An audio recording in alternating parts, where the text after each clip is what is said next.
You attack us, you attack one, you attack all of us.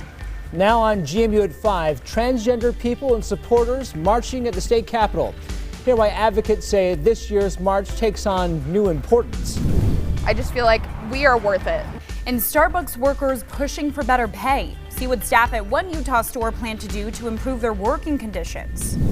I truly believe that something like this could save lives. And then Ukrainians in Utah helping refugees come to America. We share how they're teaming up with a local tech company to ensure they arrive in the U.S. And it might be April Fool's Day, but the weather won't be playing any tricks on us as we're going to get some beautiful weather across the Beehive State. We'll break down the details coming up on Good Morning Utah that starts right now. Live, we're there for you. Good Morning Utah at 5 starts now. Good morning, Utah. Thank you for waking up with us. I'm Jillian Smuckler. And I'm Brian Carlson. The time is 5:01 on this Friday.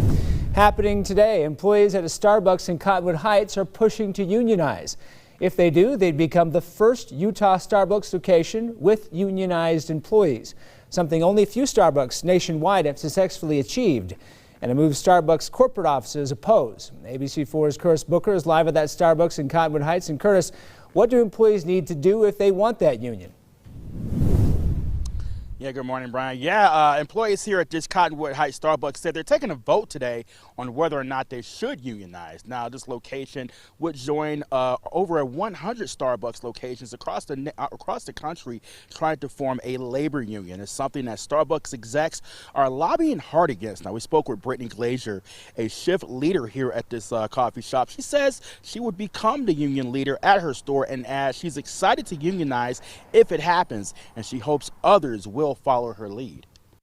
From a really young age, I was encouraged to stand up for myself and also understand what can be brought to the table by unionizing and how much help it can be for people in the workplace.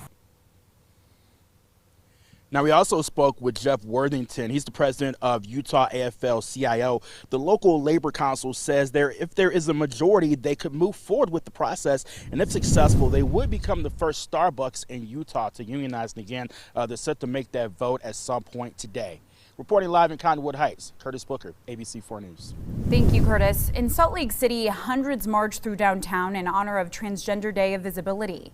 Organizers say yesterday's march held greater importance here in Utah, with the legislature banning transgender girls in sports. Now, Utahns rallied at the state capitol, where transgender people shared their stories before marching through City Creek Park.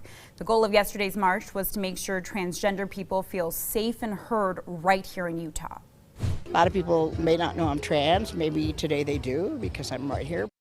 Now, some attendees tell us they've recently felt discriminated against for being transgender, but they say events like this one help them feel more accepted.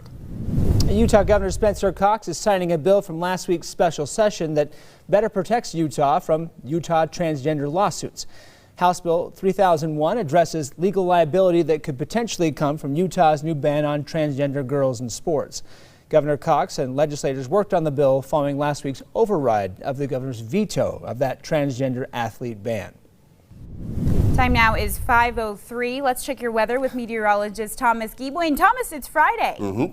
It's Friday and it's April Fool's Day. I know. How's the weather looking? Well, we won't play any tricks on you. Okay, It's just going to be a beautiful day across the Beehive State. So if anybody has any plans to be outside, mainly this afternoon, I think that you're going to like what you find. Now, we had the cold front that moved through yesterday. It did produce actually a decent amount of showers and thunderstorms, especially in central and in southern Utah. But as we've gone throughout the overnight and are moving into this morning, that cold front continues to move away to the east. Just about all the wet weather has come to an end, and high pressure is now beginning to settle in, and that high pressure will be keeping our weather quiet as we go through today. Got quiet conditions in downtown Salt Lake City with our doTERRA camera, and I'm thinking that we're going to get some pretty nice sunrises this morning, but we're still a ways away from getting to that sunrise point. But with that cold front moving through, it's definitely a little bit chillier this morning compared to what we had yesterday morning in most locations. It's 37 degrees in Salt Lake City, so you're probably going to want an extra layer or two as you head out the door. We're below freezing in Logan at 27, 39 degrees in Price, 41 in Hanksville, 37 in Cedar City, but St. George feeling rather pleasant with the temperature at 51. Maybe you're going to be taking your dog for a walk, and if you're going to be taking your dog for a walk today, at any point today will be a good time to do so. Between now and 11 o'clock this morning, we'll see our temperatures warm from the 30s, eventually into the upper 40s, and we'll continue to see our temperatures climb along the Wasatch Front into the upper 50s and low 60s, which is close to our seasonal average, if not a little bit above. Meanwhile, across the Southwest Desert in St. George, a daytime high of 75. That's some Chamber of Commerce weather as we're starting off the month of April. Now, as you check our traffic out there this morning, not seeing any accidents, a lot of green there on the screen, which means traffic is flowing along very well on this Friday morning. Provo to Salt Lake City is on time at 35 to 37 minutes. Safe travels. Thank you, Thomas. In international news, Russia claims a humanitarian corridor will open from the city of Mariupol in Ukraine. Now, that's where an estimated 100,000 people have been trapped in a humanitarian crisis with little food, water, or electricity for weeks now. Meanwhile, more people fleeing Ukraine are turning up on America's southern border. More than 600 refugees are waiting at a holding area in Tijuana, Mexico, hoping to cross that border. And 2 Ukrainian girls here in Utah are helping refugees from Ukraine navigate how to apply to live in the U.S.